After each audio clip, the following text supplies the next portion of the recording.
Hi everyone, hope you're doing well. So in this video, I'm going to be talking about 70s movies. So tomorrow, if I've uploaded this right, on the 8th of March, Tim Talks Talkies is going to be doing a live stream on his channel where he'll be showing the results of the film community's challenge, which was to present their top 25 movies of the 70s.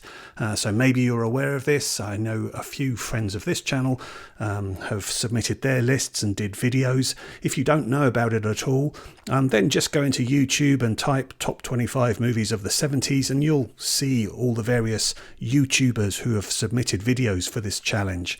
And then attached to their videos, if you look in the comments section as well, you'll see other people who have suggested what their 25 might be.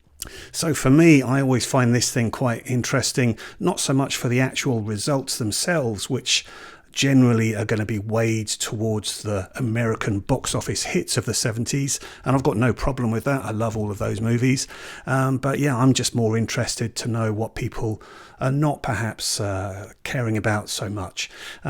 So the purpose of this video really is not to go through what I would consider to be the best of the 70s or anything like that, but just to talk about some movies which, as far as I know, weren't being shown on anybody else's lists. Now, I may be wrong about that. Obviously, some people have emailed Tim, so I won't be able to have seen those or seen any direct messages, and maybe I missed a few things in people's comment section. But here we go with 25 movies that, as far as I know, people haven't been talking about. Now, before I do this, I do just want to perhaps mention that when I did the top 25 movies of the 90s for Tim's challenge, I threw in a couple of titles which I knew weren't really ones that were being considered by people in general. But I'm pleased to say these are movies that are now getting releases. So I don't take credit for that, by the way, but I'm just saying one of them is Mountains of the Moon. Imprint have just put that out. And the other is Dogfight, which I'm pleased to see is being released by Criterion in April, starring River Phoenix. A really great movie. Okay, 25 movies in no particular order. One here is The American Friend, directed by Wim Wenders and starring Bruno Ganz and Dennis Hopper. I've talked about this one before on my channel, and I just think this is quite interesting. This is a Thomas Ripley story adapted from the novel by Patricia Highsmith. Quite timely, I think, because there is going to be a Ripley series starring Andrew Scott coming to Netflix in April. And this, I think, just accentuates what's great about cinema, because definitely you can watch this movie and I guarantee the Ripley series is not going to be anywhere near the same. So that may be a good thing or a bad thing, depending on your opinion. But that's the great thing about The American Friend. It very much has its own identity. So yeah, really, really good film. Absolutely gorgeous cinematography by Robbie Muller, using greens and blues, and yeah, he certainly did the cinematography for a number of Wim Wenders films, including Paris, Texas. Now, for many people, if you think of the 39 Steps, you perhaps immediately think of Alfred Hitchcock's great version, which definitely is a classic. But for me, in the 70s, a film I certainly watched numerous times was the 1978 version of the 39 Steps, which starred Robert Powell, Sir John Mills and David Warner. Really, really fun film this was, that took some liberties with the story and ended up using the 39 Steps to get to the clock of Big Ben. And we get this really excellent climactic scene that's reminiscent of Harold Lloyd. But yeah, really, really fun movie, the 39 Steps from 1978, directed by Don Sharp. Now, just the other week, I did a video on Ozploitation movies, Australian cinema from the 70s and 80s. And one of the films I talked about there, I think I'll throw it in here, and it is The Man from Hong Kong from 1975, directed by Brian Trenchard Smith, who then went on to do numerous other Ozploitation films, including Dead End Drive-In. But yeah, The Man from Hong Kong is just a wild and crazy ride. A huge amount of action and stunts in it, the type of stunts you just won't see again.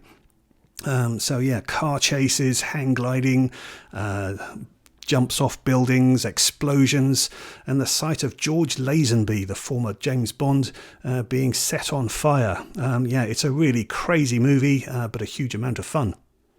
Next, I'm going to mention two films, but count them as one choice. But yeah, they're both directed by Louis Malle from 1973 and 1974. They're both in the Criterion collection. You can get them as part of an Eclipse box set.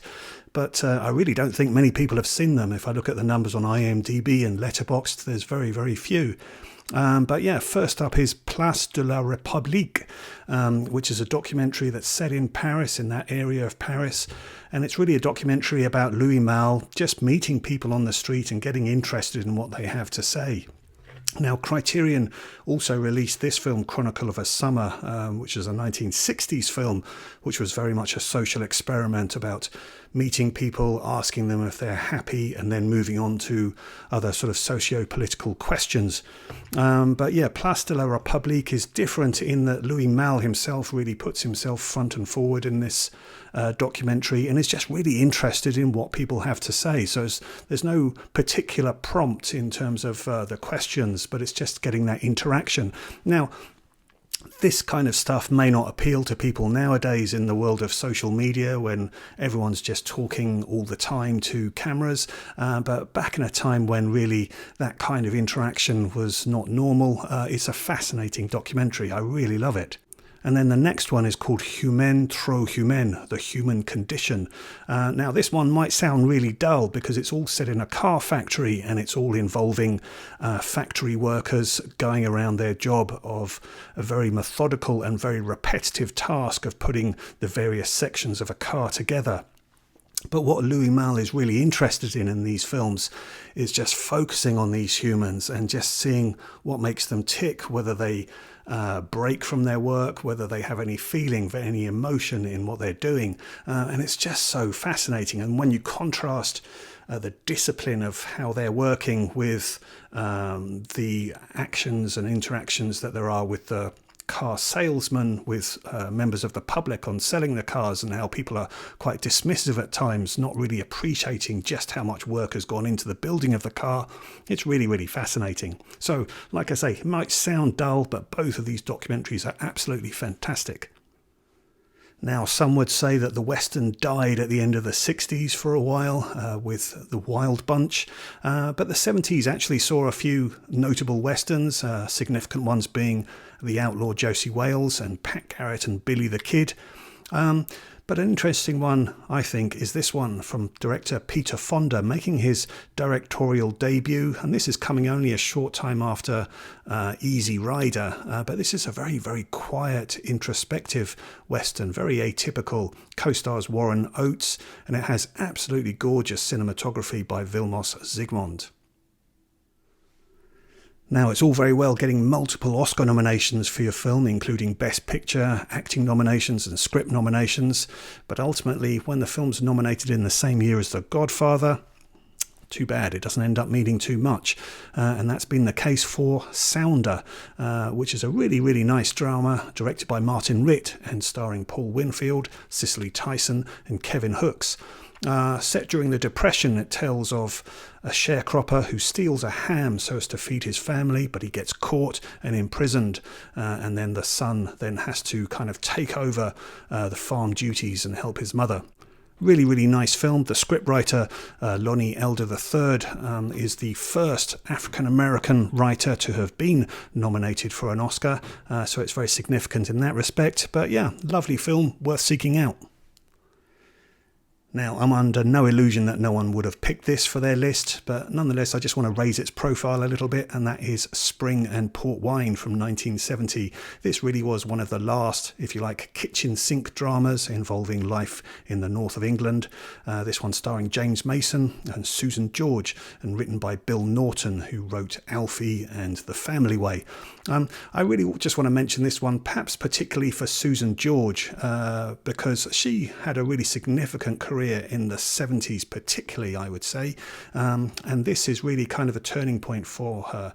In this film, she's just a family girl, but she very much wants to rebel against the family and break away. And if you put that in the context of how her career then went in the 70s, I mean, in 1971 she was in Straw Dogs.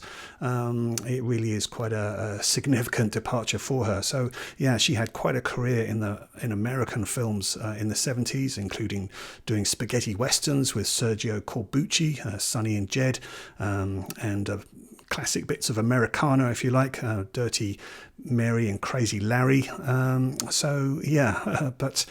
this was quieter, more serene times in the north of England. And no one's going to talk about it too much now, but deserves a special mention. Now, when it comes to movies about music and musicians in the 70s, there's quite a few to choose from. I know of at least one list that included Woodstock and also Gimme Shelter, directed by the Maysles brothers, about the Rolling Stones. Both of these are fantastic. But I'd just like to throw into the mix as well The Kids Are All Right from 1979. And this is all about The Who, and it's such an exhilarating film, capturing their really phenomenal live performances, as well as great interviews with the likes of Jeremy Paxman, Melvin Bragg and Russell Harty. And Keith Moon, the drummer, died in 1978, so it's quite a timely documentary as well. But yeah, absolutely fantastic. Now, sticking with the Maysles brothers just for a moment, who did Gimme Shelter, the Rolling Stones film. They certainly had quite a significant decade in the 70s with their documentary films. And I'll just throw this one into the hat, which is Running Fence, which I have in this wonderful set on Jean-Claude and Christo. So Jean-Claude and Christo, really extraordinary people who just loved using fabric and doing these temporary art installations. Now, I never thought that I would be captivated by anything like this, but I absolutely love these films. Running Fence concerns them actually doing a 24.5-mile fabric wall all across prairie land in California. It's just a phenomenal achievement. Quite bizarre thing to do, obviously, but just watching Jean-Claude and Christo and their enthusiasm for these projects, it's just absolutely exhilarating. I love all of these documentaries. This is a good one. Next, and at a time when we're perhaps all a bit concerned about AI, computer technology, and people having too much power at their fingertips, then maybe it's a good time to revisit this one, which is Colossus, the Forbin Project from 1970. I've talked about this one before. I know a couple of friends from the channel have it in their collection on Blu-ray. This is a really, really interesting one from 1970, starring Eric Braeden and Susan Clark, directed by Joseph Sargent. Next, now there was quite a bit of buzz when this film came out into the Criterion collection, but I haven't actually seen it on anybody's lists, and the film is from 1979, and it is Chilly Scenes of Winter, directed by Joan Mecklin Silver and starring John Hurd and Mary Beth Hurt. I really like this one. It's a great performance from John Hurd. He kind of is obsessed with Mary Beth Hurt's character, and is head over heels in love with her. In fact, Head Over Heels is the former title of the film. She's going through some marital difficulties and he's not really helping. It's a good one, worth seeing. Next, let's go back to the Criterion collection.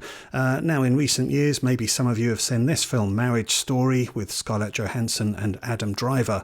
And maybe you recall that in this film, Scarlett Johansson sings a song, You Could Drive a Person Crazy, and Adam Driver sings Being Alone. Both of these are Stephen Sondheim songs. And so the film I want to talk about now is original cast album Company. So I didn't see this on anybody's lists, but this is available in the Criterion collection.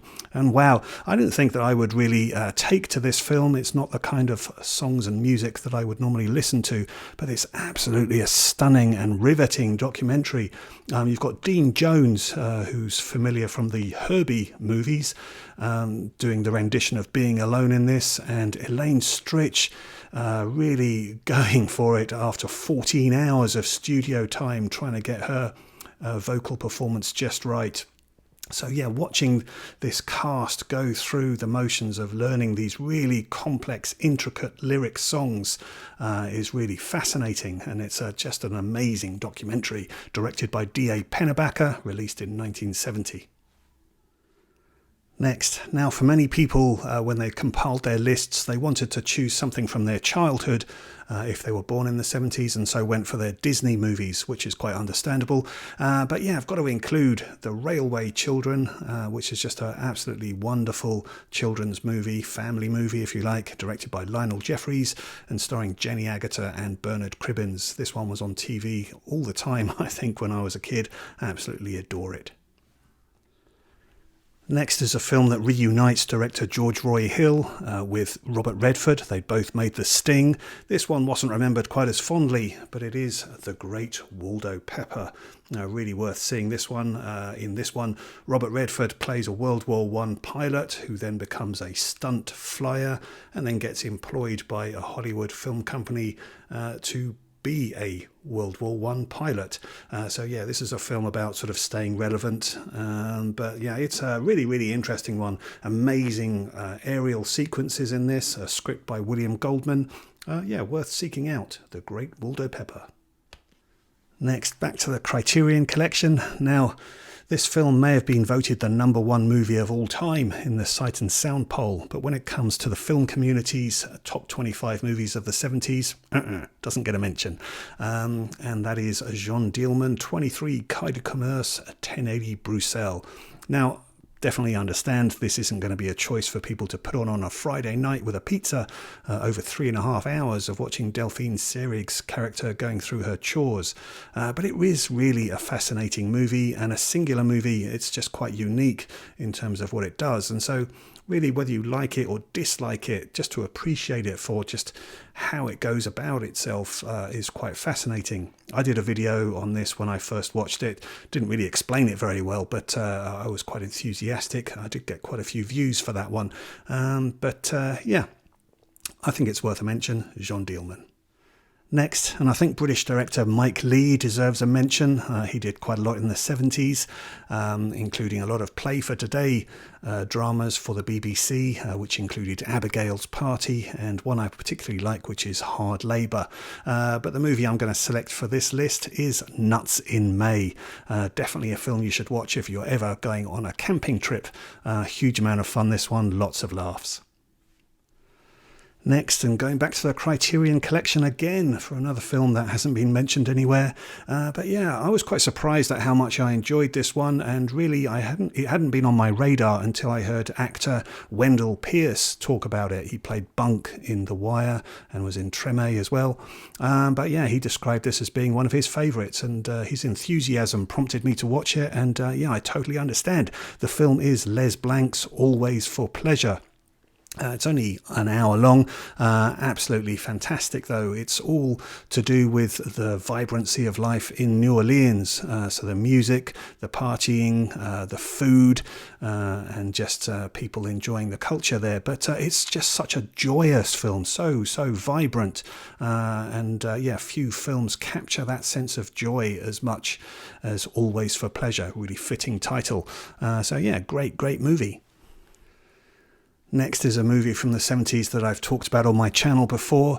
Really iconic. The imagery from the very final scene is one that just stayed with me for decades, and I can still picture it now because it's just so iconic, and it is Electra Glide in Blue. Now I know actually that one of Tim's friends just liked the look of the slipcover on this, didn't know what the movie was, and so he picked this up, but as far as I know, the movie's probably still sitting on his shelf. But yeah, absolutely great movie with Robert Blake. This movie just smells and looks so much of the 70s. Definitely worth seeing. Next, scriptwriters Brian Clemens and Terry Nation did a lot for TV, including The Avengers and Doctor Who. But they did some film work as well, and one I particularly have a fondness for is this one, And Soon the Darkness, from 1970. A bit of a sort of horror chiller, if you like, that involves a couple of girls going on a cycling trip through France and coming across a mysterious killer. But yeah, just really great atmosphere, a really lovely kind of score, unusual score from Laurie Johnson, who passed away last year. But yeah, great movie. Now, the 70s was obviously quite a decade for disaster movies, and there were quite a few really fun ones, which included The Towering Inferno, The Poseidon Adventure, Airport, Earthquake, Avalanche, things like that. But there were a couple of meaner ones as well. One was 2 Minute Warning with Charlton Heston, and then there was also this one, Black Sunday, directed by John Frankenheimer and starring Bruce Dern and Robert Shaw. Really, really good performance from Bruce Dern in this. And this has an excellent use of a Goodyear blimp airship as well. And there's quite a thrilling sequence towards the end that involves Robert Shaw's character hanging off this airship. So yeah, this is a really fun one. It's definitely had a reissue through Blu-ray, so lots of people have picked it up that way. But yeah, great movie. Next, now maybe this was on someone's list and I just didn't see it, but we have this one, Sorcerer, directed by William Friedkin and starring Roy Scheider, and this is William Friedkin's reimagining of the classic The Wages of Fear, and this one is just really, really thrilling, excellent bridge sequence in this, and yeah, I'm just quite surprised actually that I didn't see it on people's lists. So like I say, it may be there somewhere hidden away, but it didn't come up when I was looking. But yeah, great movie, great score from Tangerine Dream. Yeah, it's a classic. Next, think of the 70s and think of Michael Caine, and I think you have to mention Get Carter. Really hard-nosed thriller, this one, directed by Mike Hodges, and yeah, Michael Caine giving one of his most iconic performances. Got to give this a mention. Next is a film that I was really pleased to see that actually Tim, who's going to be doing the live stream, has just picked up himself on Blu-ray, and that is Norma Ray, starring Sally Field. I've talked about this film before. I think it's a fantastic film. So yeah, an Oscar winner, but it doesn't seem to get the attention it deserves nowadays. So it's about mill workers in a southern town, the harsh conditions for the women there and how they become unionized.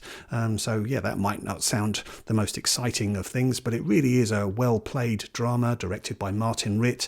The annoying thing I find with this is obviously Sally Field deserves a huge amount of notice for her performance in this, but it just mentions her and Beau Bridges. But it's actually Ron Liebman who gives the supporting performance in this, and his scenes with Sally Field absolutely crackle. His performance, I think, is absolutely outstanding, and it's just one of the most underappreciated performances in film. So yeah, Ron Liebman in Norma Ray. He also starred in The Super Cops. Remember that name, Ron Liebman. He's fantastic. But yeah, Norma Ray, great movie. Next, from 1973, adapted from a novel by Frederick Forsyth, directed by Fred Zinnemann and starring Edward Fox, it is The Day of the Jackal, a really fantastic assassination thriller concerning the attempt to assassinate the French president Charles de Gaulle. But yeah, this is a really, really thrilling movie, I think, and yeah, really centres on those kind of methodical process of being an assassin. So in fact, anyone that's been watching Michael Fassbender in The Killer recently, the David Fincher film, they might want to watch this as well, just to look at that process that Edward Fox goes through in this. But yeah, I think this is a really great movie. One of the co-stars in this is Delphine Seyrig, who is obviously also Jean Dielman in that film. So that's a 3.5 hour movie. This is 2.5 hours. So if you want a shorter movie, here you go, Day of the Jackal. Now finally, and hey, let's call this my number one. I'm not saying it's a best film of the 70s or anything like that. I can't even hold up a copy to show you because it's not available. But this is a film which I just really hope gets rediscovered and issued by one of the boutique labels. And it's a film that's directed by Frank Perry, and he directed The Swimmer and Diary of a Mad Housewife and Doc. So I think his films are kind of getting into circulation a bit more, but I'd really love to see this one, and it is Play It As It Lays. And this one stars Tuesday Weld and Anthony Perkins. And the really interesting thing is that this is the second collaboration between them. They actually appeared together at the end of the 60s in a film called Pretty Poison. And in that film, we had Anthony Perkins playing a character who had some mental health issues. But in Play It As It Lays, it kind of reverses that. So Tuesday Weld is an actress in this who's going through some mental health difficulties. And in this one, Anthony Perkins is the supporting character. But yeah, it's just a really, really interesting film. Beautifully shot, really some great camera work in this, and just really good performances. So yeah, this is a film, like I say, I'm not at all saying it's the best of the 70s or anything like that, but it's the film that I really hope is going to get some kind of reappraisal and reissue by a boutique label. Okay, so there you go. Those are 25 movies from the 70s. I'm not saying that these are the best of the 70s or anything like that. It's just a fun exercise for me, like I say, to look at what other people were talking about and other people were listing, and then think about movies that weren't being listed and just ones I wanted to talk about. So yeah, like I say, if you want to see what everyone else has been talking about, then just type into your search top 25 movies of the 70s and you'll see everybody's videos. Go and have a look at those. Tim's live stream 8th of March, watch that. Okay, I'm done. Hopefully you'll come back and watch more of my videos. All the best to you. Thanks for joining me on this one. Bye bye.